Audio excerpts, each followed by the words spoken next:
Hello दोस्त, नमस्ते, प्रणाम। मैं हूँ आपकी वंदना। स्वागत करती हूँ अपने यूट्यूब चैनल पे आप सभी का।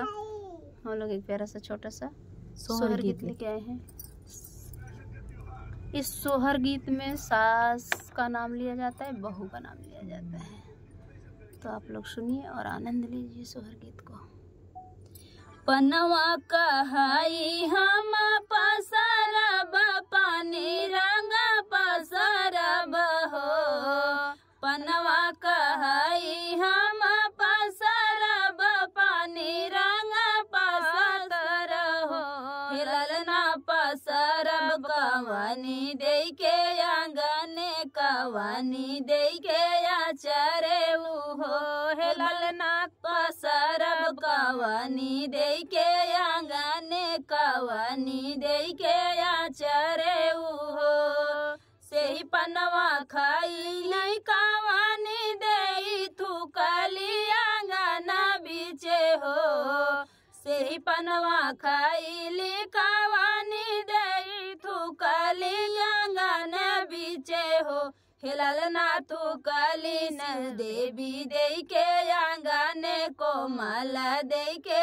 आचरे हो, हिलल ना तू कली शिव देवी दे के आंगने कोमल दे के आचरे हो, पनवा कहाई हम पसरब पानी रंग पसरब हो, पनवा कहाई हम पसरब पानी रंग पसरब हो, ललना पसरब कवानी दे के आंगने कवानी दे के आचरे हो, ललना पसरब कौनी दे के आंगने कवानी दे के आचरे हो, से पनवा खाईली कवानी दे थूकली आंगना बीचे हो, से पनवा खाईली कवानी दे थूकली आंगना बीचे हो,